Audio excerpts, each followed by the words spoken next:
Bismillahirrahmanirrahim. Assalamualaikum warahmatullahi wabarakatuh. Selamat sore, salam sejahtera buat kita sekalian. Saya hormati seluruh teman-teman wartawan, yang saya hormati seluruh masyarakat Provinsi Gorontalo. Pada sore hari ini kami dari gugus tugas ingin menyampaikan situasi terkini COVID-19 di Provinsi Gorontalo per hari ini, hari Rabu, tanggal 24 Juni 2020.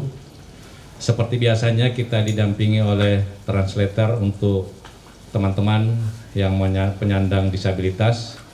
Dan pada sore hari ini juga kami didampingi oleh Sekretaris Ikatan Dokter Indonesia Wilayah Provinsi Gorontalo, Dr. Alaludin Lapananda, spesialis penyakit dalam, yang akan memberikan pencerahan sedikit tentang bagaimana secara medis kita bisa menyikapi transisi new normal life yang ada di Provinsi Gorontalo pada saat ini. Dipersilakan, Dok.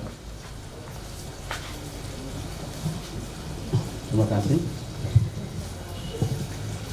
Assalamualaikum warahmatullahi wabarakatuh. Yang pertama kami sampaikan terima kasih kepada Dr. Trianto yang kembali mengajak organisasi profesi dalam hal ini Ikatan Dokter Indonesia wilayah Provinsi Gorontalo untuk ikut berperan dalam penanganan COVID-19 di Provinsi Gorontalo. Ya, pada hari ini kami dimintakan untuk sedikit memberikan pengantar ataupun pencerahan mengenai new normal life. Seperti kita ketahui bersama bahwa new normal life ini sudah lama diumumkan oleh pemerintah pusat, dan sampai hari ini mau tidak mau seluruh daerah yang ada di Republik Indonesia ini harus mengikuti, dalam arti mengikuti jika memenuhi syarat. Jadi pada hari ini saya akan mencoba menyampaikan sedikit saja tentang pengertian new normal life. Kalau dari etimologinya, new normal life berarti perilaku baru ataupun kehidupan baru yang dianggap normal. Dan alhamdulillah di Provinsi Gorontalo yang mengawal ini adalah Kabupaten Gorontalo. Ini oleh Bapak Bupati Provinsi Nelson Pomalino diistilahkan sebagai NPB atau normal perilaku baru. Nah, ini sangat baik. Sebab apa? Masyarakat diajak untuk berkontribusi aktif dalam penerapan new normal life. Perlu kami sampaikan bahwa ada kriteria-kriteria yang dikeluarkan oleh WHO sebagai organisasi kesehatan dunia untuk bisa melonggarkan suatu PSBB ataupun kita masuk ke tahap transisi menuju new normal life. Yaitu kriteria pertama yaitu adalah terkendalinya transmisi penularan. Artinya suatu daerah sudah mampu melakukan semacam pengendalian terhadap penularan. Ini bisa kita ukur melalui tersedianya pemeriksaan PCR. Untuk Provinsi Gorontalo, kita patut bersyukur dan memberikan apresiasi kepada Bapak Gubernur, begitu juga salah satu anggota Dewan Perwakilan Rakyat dari Gorontalo yang saat ini berada di Senayan, bahwa dengan lobby dan upaya yang keras mampu menghadirkan pemeriksaan PCR yang hari ini pun sudah ketambahan. Ini patut kita syukuri pada masyarakat kiranya dapat memanfaatkan pemeriksaan ini. Kemudian yang kedua yaitu terjadinya pengendalian terhadap infeksi baru. Nah, ini harus kita lihat dari satu studi epidemiologi. Misalnya bagaimana kita menghitung RT-nya, yaitu satu gambaran di mana kemampuan suatu di daerah tersebut mampu memprediksi terjadinya infeksi baru. Dan di Provinsi Gorontalo, sesuai kajian dari UNG kemarin, itu kita sudah mulai mengarah ke memasuki ke nilai yang ditetapkan oleh WHO, yaitu di bawah 1. Kemudian yang ketiga adalah penguatan fasilitas kesehatan. Nah, penguatan fasilitas kesehatan itu bisa kita ukur dari ketersediaan tempat tidur di rumah sakit. Dan alhamdulillah Bapak Gubernur Provinsi Gorontalo, dalam hal ini Bapak Rusli Habibie, sudah sangat cepat tepat dan cerdas menyediakan fasilitas tersebut yang berada di Rumah Sakit Hasri Ainun Habibie. Yang kita tahu bersama, itu sekitar 80-90 tempat tidur. Jadi WHO mensyaratkan suatu daerah bisa memasuki new normal life jika ketersediaan tempat tidur itu dihitung dari jumlah yang terinfeksi yang kami hitung hari ini. Kalau data dari koran ini saya baca ini 237, kemudian dikurangi oleh pasien yang sembuh 147, dikurangi oleh pasien yang meninggal. Jadi kemampuan suatu daerah menyediakan tempat tidur, kalau kita asumsikan Provinsi Gorontalo itu sekitar 82 tempat tidur. Dan ternyata kita melebihi kapasitas itu. Di Rumah Sakit Ali Sabru sudah sekitar 100, kurang lebih 100 tempat tidur, ditambah oleh Rumah Sakit Ainun Habibie sekitar 90. Kemudian yang keempat, yaitu bagaimana kita melakukan upaya pencegahan yang masif. Upaya pencegahan yang masif tentu melibatkan seluruh masyarakat, stakeholder yang terlibat, tokoh masyarakat, instansi yang terkait. Bagaimana melakukan cuci tangan, pemakaian masker.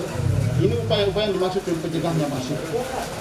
Dan berikutnya yang kelima yaitu bagaimana kita mampu melakukan kontrol terhadap angka kesakitan ataupun kasus baru yang dari impor dari luar negeri. Dan Gorontalo saya rasa itu bisa terkendali. Dan yang terakhir adalah pentingnya peran serta dari individu dan masyarakat dalam menerapkan new normal life. Jadi kira-kira itu kriteria yang harus kita penuhi, dan alhamdulillah Provinsi Gorontalo ini sudah bisa masuk ke new normal life dari angka-angka yang kita sudah terima baik dari RT, kemudian juga kemarin webinar di Kabupaten Gorontalo, bahkan kepala dinasnya menyampaikan bahwa RT mereka itu sudah 0,9. Ya, dan yang terakhir perlu kami sampaikan, new normal life jangan dianggap sebagai sesuatu yang memaksa. Tapi new normal life adalah sesuatu kebiasaan yang harus kita lakukan oleh seluruh stakeholder, seluruh lapisan masyarakat. Dalam hal ini, memakai masker, menjaga jarak, mencuci tangan, hindari kerumunan, meningkatkan daya tahan tubuh, dan lain sebagainya. Sebagaimana yang sudah disampaikan oleh Dinas Kesehatan Provinsi untuk melakukan perubahan-perubahan yang sifatnya di mana masyarakat bisa terlindungi dari terpaparnya infeksi COVID-19 ini. Kira-kira hanya demikian yang bisa kami sampaikan, sehingga sebagai kata kunci pada hari ini kami menyampaikan new normal life adalah suatu keniscayaan. Terima kasih. Ada yang bisa dikonfirmasi satu saja? Dokter, bagaimana kesiapan IDU termasuk dokter-dokter yang ada di Gorontalo menghadapi new normal life? Terima kasih, ini pertanyaan yang sangat bagus. Kami dari IDU itu setiap minggu melakukan kajian. Jadi kami sering melakukan rapat, sehingga data-data yang masuk kami olah, kemudian bisa menghasilkan beberapa rekomendasi. Termasuk di rapat Forkopimda kemarin, kami sudah masukkan lewat Dr. Prianto, dan alhamdulillah tidak akomodir, yaitu menyangkut naskah akademik, plan of action, kemudian bagaimana pokok-pokok pikiran kita untuk menyambut new normal life. Sedangkan untuk tenaga medis sendiri, kami selalu berupaya memberikan support. Yang kemarin ada tenaga kesehatan yang terpapar, kami memberikan semangat, dukungan moral maupun material. Oke. Terima kasih banyak Dr. Alaludin Lapananda, spesialis penyakit dalam, Sekretaris Ikatan Wilayah Ikatan Dokter Indonesia, wilayah Provinsi Gorontalo.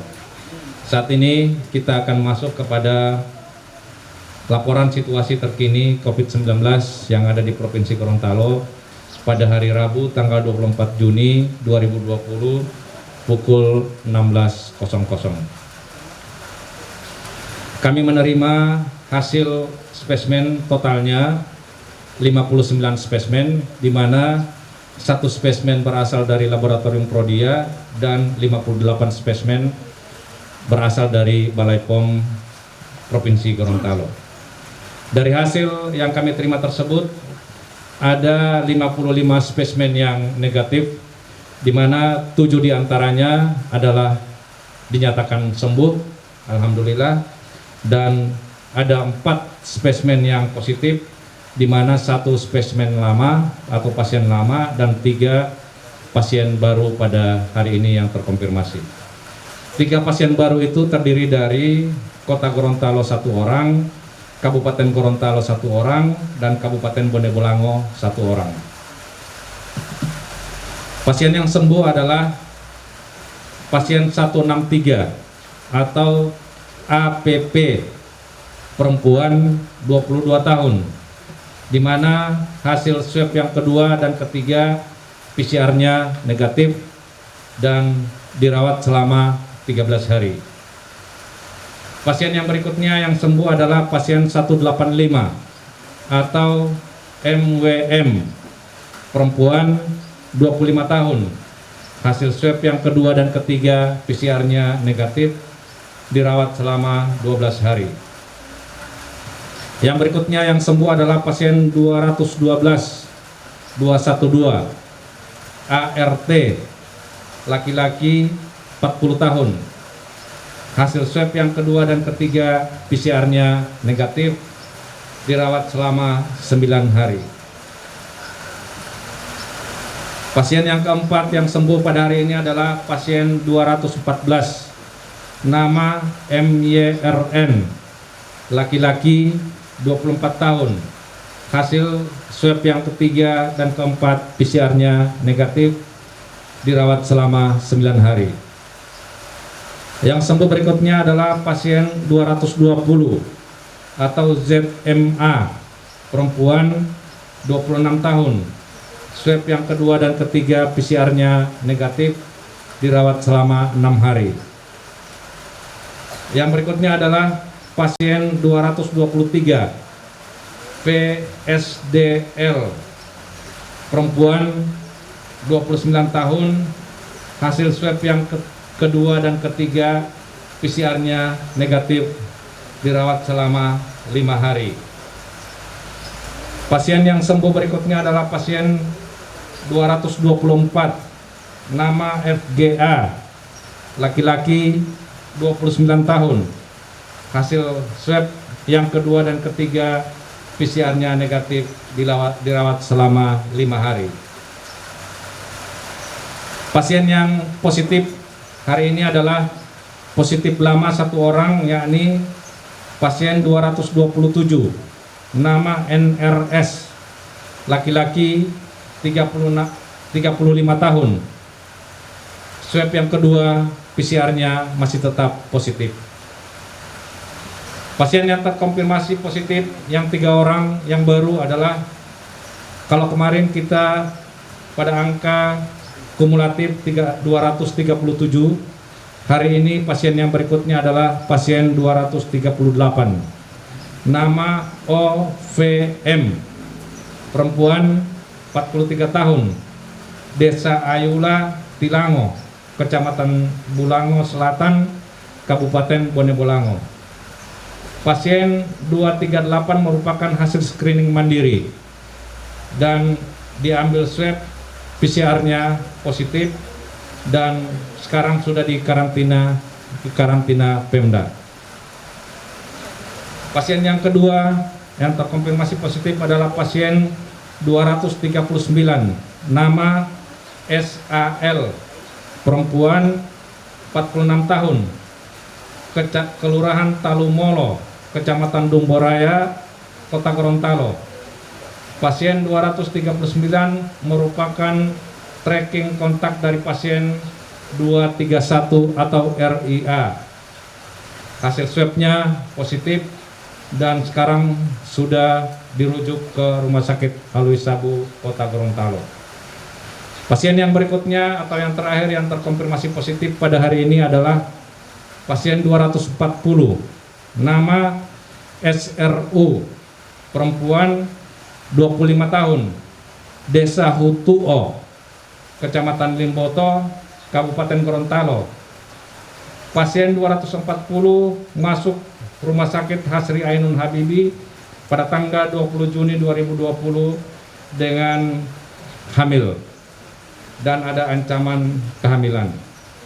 Rapid test reaktif, diambil swabnya positif dan sementara dirawat di Rumah Sakit Hasri Ainun Habibi. Total pasien yang positif pada hari ini adalah 240 orang. Meninggal 8 orang, sembuh alhamdulillah 180 orang, dan yang masih dalam perawatan 52 orang.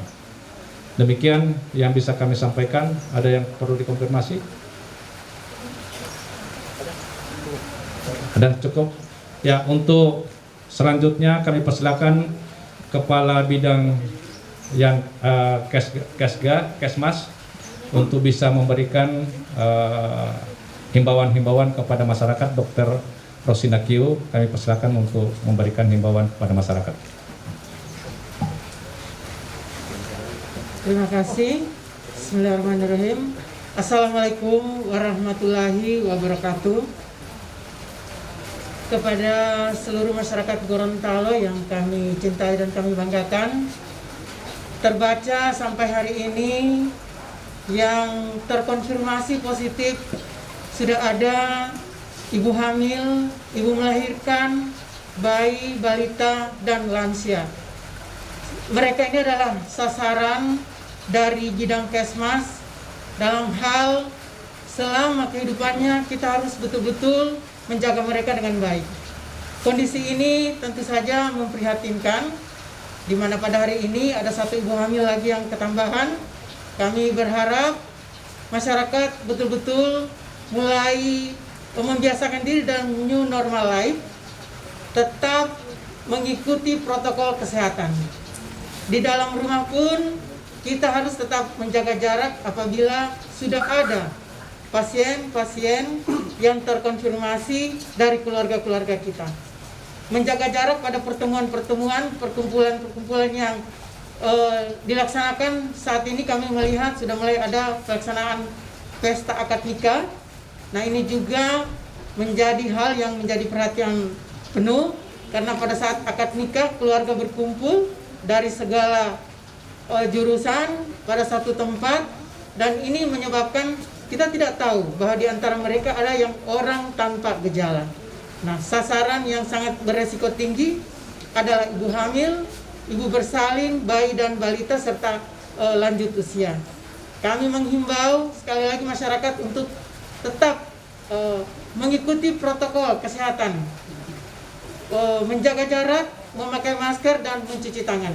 Itu barangkali himbauan-himbauan kami, ditambah tadi sudah disampaikan oleh dokter spesialis penyakit dalam, hal-hal yang harus kita tindak lanjuti bersama agar tidak bertambah lagi pasien-pasien terkonfirmasi di Provinsi Gorontalo.